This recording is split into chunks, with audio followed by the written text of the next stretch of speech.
हे जे सरकार आहे तिघाडी सरकार 50 खोके एकदम ओकेवालं, तर या लोकांना आता एक स्कीम आणली योजना दूत, म्हणजे योजनेची माहिती लोकांपर्यंत पोहोचावी याच्यासाठी दूत नेमाचे. आता हे सरळ बीजेपीचे बूथ वाढवण्याचा प्रोग्राम आहे आणि आपले कार्यकर्ते पोसाचा प्रोग्राम आहे.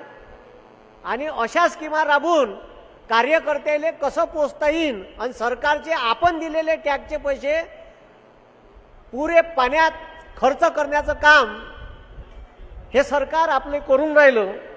त्याच्यानंतर ज्या छत्रपती शिवाजी महाराजांच्या नावाने हे राजकारण करते आणि देवेंद्र फडणवीस वारंवार छत्रपती शिवाजी महाराजांचं नाव घेते, यायले अजिबात हक्क नाही छत्रपती शिवाजी महाराजांचं नाव घेण्याचा.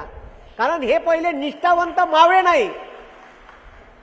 ज्या बाळासाहेब ठाकरेंचा पक्ष फोडून सुरत मार्गे गुवाहाटी पयाले वापस गोवा मार्ग आले आणि त्याने हे सरकार स्थापन केलं आणि ते म्हणते आम्ही निष्ठावंत होय. पक्षावर दावा केला, चिन्हही घेतलं, पक्षाचं नावही घेतलं. बरं झालं आडनाव नाही घेतलं लेकाईनं. अरे आडनाव नाही घेतलं ना, म्हणजे हे सरकार निष्ठावंत लोकांचं नाही. ज्या छत्रपती शिवाजी महाराजांच्या मागं निष्ठावंत मावळे होते तेव्हा हे स्वराज्य निर्माण झालं आणि हे मावळे फुटून पयाले आणि म्हणते आमची शिवसेना होय, त्याला लाज वाटायला पाहिजे. आणि म्हणून ज्या छत्रपती शिवाजी महाराजांच्या नावानं यानं म्हणलं होतं का आम्ही अरबी समुद्रात 42 एकर जागा तयार करू आणि तिथं आम्ही अरबी समुद्रात छत्रपती शिवाजी महाराजांचं 650 करोड रुपयाचं स्मारक बांधू. तर तुम्हाला सांगतो इथून 6 वर्षाच्या अगोदर स्मारक बांधण्यासाठी पायाभरणी केली. आमचे नरेंद्र बापू गिपू आले होते तिथं दाढीवाले. अना तुम्हाला सांगतो अजून एकही वीट नाही ठेवली तिथं. यायनं 25 करोड रुपये खर्च करून टाकले. ते पैसे कायच्यावर खर्च केले याचा हिशोब ह्या सत्तेत असणाऱ्या लोकांना आम्हाला द्यावा. इकडं 75,000ची भरती काढायची दाखवाले लोकायले आणि इकडं पॅरलल मध्ये कॉन्ट्रॅक्ट भरतीचा GR काढला.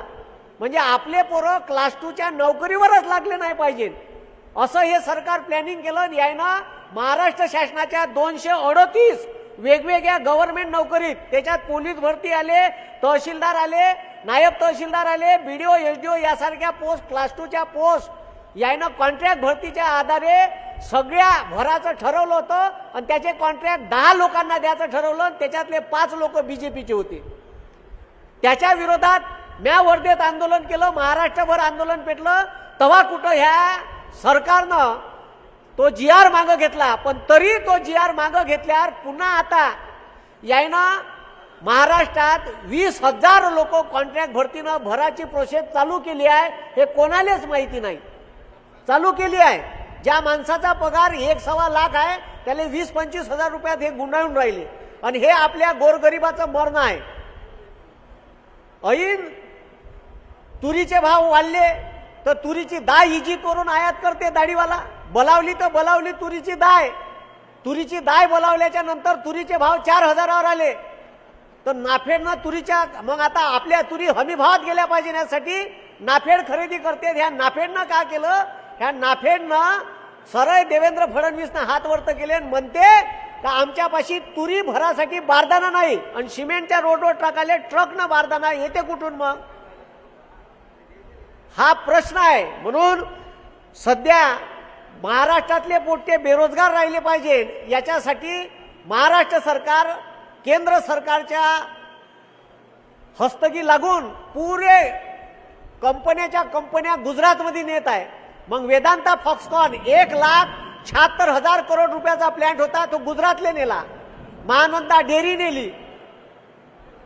असे अनेक प्लॅन्ट महाराष्ट्रातून यायनं गुजरातले नेले आणि गुजरातले नेल्याच्या नंतर आपल्या पोरायचं रोजगाराचं जे काही साधन होतं ते हिसकावून घेण्याचं काम या सरकारनं केलं आहे.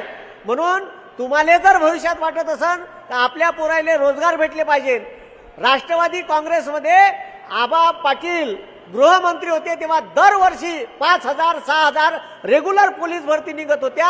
आता हे सरकार यायनं 8 वर्षाच्या नंतर आता पोलीस भरत्या कंटिन्यू काढल्या, 2 वर्ष इलेक्शन तोंडावर आहे हे पाऊल.